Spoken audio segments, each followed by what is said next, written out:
नमस्कार, आपका स्वागत है दोस्तों। जय श्री कृष्ण, राधे राधे। दोस्तों, एक बार आपका फिर से जीत साधना यूट्यूब चैनल में। दोस्तों, आज की वीडियो बहुत ज्यादा ज्ञानवर्धक और धन प्राप्ति का मूल मंत्र है। शास्त्रों में कहा गया है कि हर मर्द को यह 4 काम हमेशा बेशर्म होकर जरूर करने चाहिए, और इन 4 कामों को करते समय स्त्रियों को हमेशा मर्द का साथ सही समय पर जरूर दे देना चाहिए। नमस्कार दोस्तों, स्वागत है आपका फिर से इस नई महत्वपूर्ण विज्ञान वर्धक वीडियो में।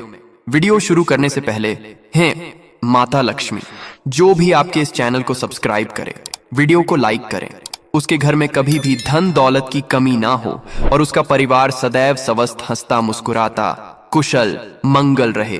तो दोस्तों, चलिए आपको जल्दी से एक छोटी सी कहानी के माध्यम से बता देते हैं कि वह 4 काम कौन से हैं जिन्हें हर मर्द को बेशर्म होकर करना चाहिए।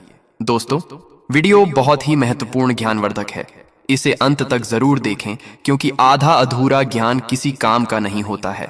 एक नगर में एक राजा रहते थे। उनको नए नए कपड़े पहनने का विचित्र शौक था। इसके लिए वह अपने खजाने का सबसे बड़ा भाग खर्च किया करता था। वह अपनी प्रजा पर बिल्कुल ध्यान नहीं देता था।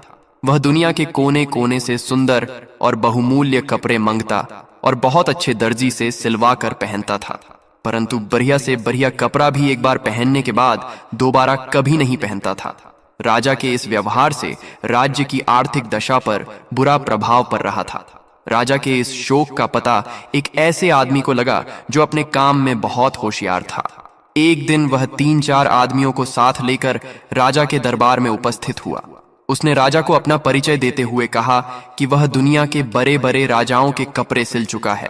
दर्जी ने विस्तार से अपना परिचय देते हुए बताया कि किस प्रकार चीन, जापान, अमेरिका और इंग्लैंड देश के राजाओं ने उसके सिले कपड़े पहनकर उस पर पुरस्कार की बौछार की, जिससे वह माला माल हो गया है।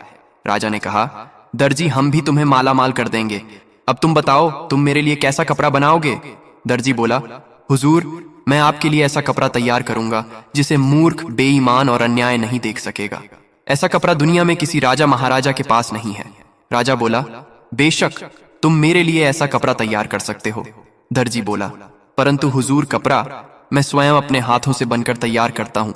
राजा ने उतावले होकर पूछा, दर्जी, ऐसी पोशाक तुम मेरे लिए कितने दिनों में तैयार कर सकोगे? दर्जी बोला, हुजूर, लगभग 1 या 1.5 महीना तो लग ही जाएगा।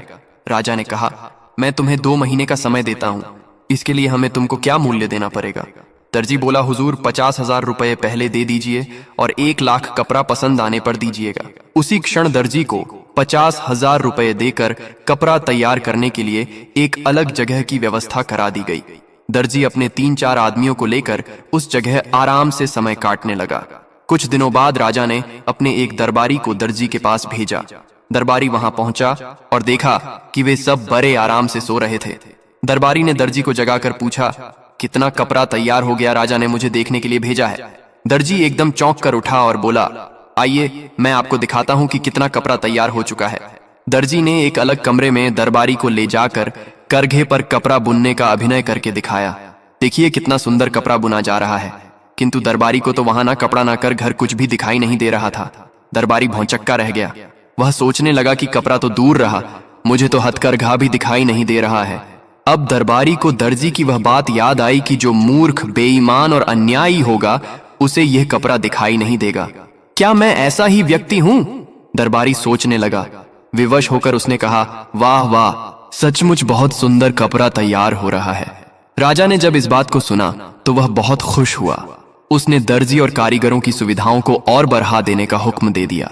1 महीने बाद राजा ने अपने मंत्री को दर्जी का कामकाज और कपड़ा देखने के लिए भेजा। मंत्री के आने की सूचना पाकर दर्जी ने अपने आदमियों को सतर्क कर दिया। मंत्री जब दर्जी के पास पहुंचा तो वह अपने आदमियों के साथ कपड़ा काटने और सिलने का अभिनय कर रहा था। देखिए मंत्री जी, कितना सुंदर कपड़ा और कैसी सुंदर पोशाक तैयार हो रही है। दर्जी ने हवा में हाथ मारते हुए मंत्री को दिखाया, किंतु मंत्री बेचारा हक्का बक्का। उसने देखा कि दर्जी कैंची चला रहा है पर कपड़ा है ही नहीं। एक कारीगर सुई से सिलने का काम कर रहा है, परंतु उसके हाथ केवल अभिनय कर रहे हैं। ना सुई दिखाई दे रही है और ना धागा ना कपड़ा। मंत्री ने सोचा, मुझे कुछ दिखाई क्यों नहीं दे रहा है? उसे दर्जी की बात याद आई, जो मूर्ख, बेईमान और अन्यायी होगा उसे यह कपड़ा दिखाई नहीं देगा। उसने सोचा, क्या मैं मूर्ख, बेईमान और अन्यायी हूं? यदि राजा को यह पता चल जाएगा तो वह मुझे फांसी पर लटका देगा। विवश होकर मंत्री ने भी दर्जी की हाँ में हाँ मिलाई। वाह वाह, सचमुच बहुत सुंदर कपड़ा है। दर्जी के पास से लौटकर मंत्री ने राजा को बताया, सचमुच ऐसा सुंदर बहुमूल्य कपड़ा न मैंने कभी देखा था न कभी सुना था। यह सुनकर राजा बहुत खुश हुआ। दूसरे दिन दर्जी पोशाक तैयार करके दरबार में उपस्थित हुआ। आइए महाराज, पहनिए, ये पोशाक कितना सुंदर और बहुमूल्य कपड़ा हमने आपके लिए तैयार किया है। राजा भी भौंचक्का रह गया, क्योंकि उसे कोई कपड़ा दिखाई ही नहीं दे रहा था। उसने सोचा, क्या मैं मूर्ख, बेईमान और अन्यायी हूं? विवश होकर उसने भी वही कहा जो मंत्री और दरबारी ने कहा था, सचमुच ऐसा कपड़ा मैंने ना कभी देखा था न कभी पहना था। दर्जी ने राजा को शीशे के सामने खड़ा करके उसके सारे कपड़े उतरवा दिए और राजा को नई पोशाक पहनने का अभिनय करने लगा। कभी वह बंधन बंद करता, कभी कॉलर सीधा करता। देखिए महाराज, कैसी सुंदर पोशाक है। सारे दरबारियों के बीच शीशे के सामने खड़ा राजा दर्जी की हाँ मैं हाँ मिलाते हुए बोला, सचमुच ऐसा सुंदर कपड़ा पहले ना कभी देखा था और ना कभी पहना था। राजा ने तुरंत 1 लाख रुपये दर्जी को और देने का हुक्म दिया। दर्जी रुपए लेकर अपने आदमियों सहित 9,211 हो गया, यानी भाग गया। राजा के कपड़े प्रजा को दिखाने के लिए एक बड़े जुलूस का प्रबंध किया गया। पूरी प्रजा राजा के नए कपड़े देखने के लिए बड़ी उत्सुक थी। राजभर खड़ा करके प्रजा को दिखाने के लिए सवारी निकाली गई। हजारों की संख्या में खरी जनता तालियां पीट पीट कर वाह वाह कर रही थी, क्योंकि सारी जनता को मालूम था कि जो मूर्ख, बेईमान और अन्याय होगा उसे यह कपड़ा बिल्कुल नहीं दिखाई देगा। उधर बैठे एक बच्चे ने राजा को रथ पर नंगा खड़ा देखा और जोर से चिल्लाकर कहा, राजा तो रथ पर नंगा खड़ा है। लोग बच्चे का मुंह ताकने लगे। फिर क्या सारी प्रजा एक स्वर में चिल्ला उठी, राजा रथ पर नंगा ही खड़ा है। अब राजा को भी अपनी मूर्खता का एहसास हुआ। वह लज्जा के मारे मानो धरती में गड़ गया। ये वही समय था जब राजा पूरी तरह से शर्म से नीचे झुक चुका था। वह इस घटना से बहुत कुछ सीख चुका था और उसने एक योजना बनाई। उसने अपने सारे राज्य में ढूंढी पिटवा दी कि कल राज दरबार में एक जरूरी मीटिंग है, जिसके लिए उसके राज्य की पूरी प्रजा राजा के राजमहल में सुबह सुबह आ जाए। अब पूरे राज्य में ढूंढी पीट दी गई कि कल राजा एक बहुत बड़ी सभा नियुक्त करने जा रहे हैं। उसमें हर एक व्यक्ति का आना जरूरी है। ये सब सुनकर राज्य की सारी प्रजा बहुत सोच विचार में पड़ गई कि फल तो राजा इतनी शर्म से अपना सिर नीचे किए हुए खड़े थे और आज हम सभी को अपने राज्य में पता नहीं क्यों बुलाया है। कहीं हम लोगों से हुई गलतियों की हमें सजा तो नहीं दी जाएगी। लेकिन फिर भी राज्य की सारी प्रजा राजा के राज दरबार में सुबह सुबह हाजिर हुई। तब राजा ने कहा कि मेरी बात सभी लोग ध्यान से सुने। यह बात आप लोगों के लिए बहुत ही ज्यादा महत्वपूर्ण है जो कल मेरे साथ हुआ है।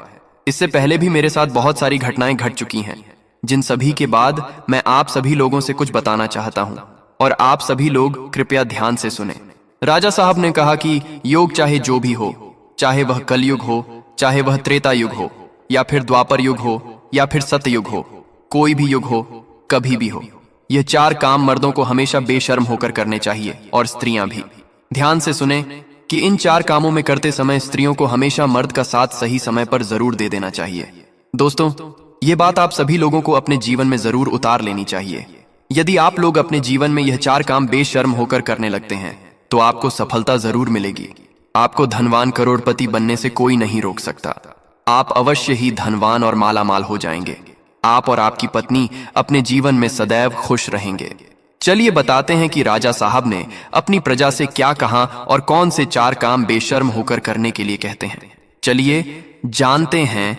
सबसे पहला काम जो कि सबको बेशर्म होकर जरूर करना चाहिए, वह कहते हैं कि मर्दों को अपनी पत्नी के साथ संबंध बनाने में शर्म नहीं करनी चाहिए, क्योंकि यदि आप ऐसा नहीं करते हैं तो आपकी पत्नी आपसे कभी खुश नहीं रहेगी। क्योंकि जब आप पत्नी को संतुष्ट नहीं कर पाएंगे तो फिर आपका शादीशुदा वैवाहिक जीवन खतरे में पड़ सकता है और आपकी पत्नी किसी गैर मर्द से गलत काम करने के लिए मजबूर हो जाएगी और वह ऐसा कर भी सकती है। फिर राजा साहब ने दूसरे काम के बारे में बताया जिसे भी बेशर्म होकर करने को कहा है। राजा साहब ने कहा कि यदि जो लोग खाना खाने के दौरान शर्म महसूस करते हैं या फिर चाहते हुए भी खाना नहीं मांग पाते हैं, वे अक्सर भूखे ही रह जाते हैं। ऐसे में राजा साहब का कहना था कि जब भी व्यक्ति भोजन करने बैठे तो पेट भर कर भोजन करना चाहिए। आधे पेट भोजन कभी भी नहीं करना चाहिए। विशेषकर जब किसी के यहाँ अतिथि बनकर जाए तो भोजन करते समय शर्म ना करें, नहीं तो आप स्वयं ही भूखे रह जाएंगे और अपने स्वास्थ्य के साथ खिलवाड़ करेंगे। फिर राजा साहब अपनी प्रजा से बताते हुए कहते हैं कि जीवन में धन, दौलत और पैसों का बड़ा ही महत्व है, क्योंकि पैसों की कमी के अभाव से जीवन और परिवार को चलाना असंभव है। ऐसे में पैसों के लेन देन में कभी भी शर्म या फिर झिझक नहीं करनी चाहिए। बेझिझक होकर जरूरत में किसी से पैसे मांगना चाहिए। वहीं अगर किसी को जरूर के समय उधार दिया हो तो उसे मांगने में बिल्कुल भी शर्म नहीं करनी चाहिए। आपको धन की हानि उठानी पड़ेगी। चौथी बात को बताते हुए राजा साहब कहते हैं कि कोई भी इंसान यदि सही तरीके से और सही वक्त पर या कुछ काम कर ले तो वह रंग से भी राजा बन सकता है। इस बात पर ध्यान दीजिएगा कि आजकल के युवा अपने शिक्षकों या मार्गदर्शकों से ज्ञान तो ले लेते हैं, लेकिन अपने मन की जिज्ञासाओं को, यानी कि जो उनके मन में सवाल उठ रहे होते हैं, उनको गुरु, शिक्षक या फिर मार्गदर्शक से पूछने में शर्म या झिझक महसूस करते हैं, जिनके चलते वह कई जगह विफल हो जाते हैं। दोस्तों, चाणक्य नीति में भी लिखा है कि किसी भी स्थान पर जब विद्या ग्रहण करने जाए तो अपने अध्यापक या गुरु से अपने मन में उत्पन्न हो रहे सभी प्रश्नों का उत्तर बेझिझक बिना शर्म के प्राप्त करना चाहिए, क्योंकि वहां पर हर कोई सिखाने के उद्देश्य से जाता है। और यदि आप वहां पर जाकर भी अपने गुरु से कोई भी सवाल पूछने में ही शर्म करेंगे और अपने आप के प्रश्नों का हाल शर्म की वजह से नहीं प्राप्त कर पाएंगे, तो आप अपने जीवन में कभी सफल नहीं हो सकते हैं। तो इसलिए अपने मन में उत्पन्न हो रहे सभी सवालों का जवाब बेझिझक होकर किसी भी गुरु, शिक्षक या फिर मार्गदर्शक से पूछ लेना चाहिए, क्योंकि वहां हम सीखने के उद्देश्य से जाते हैं।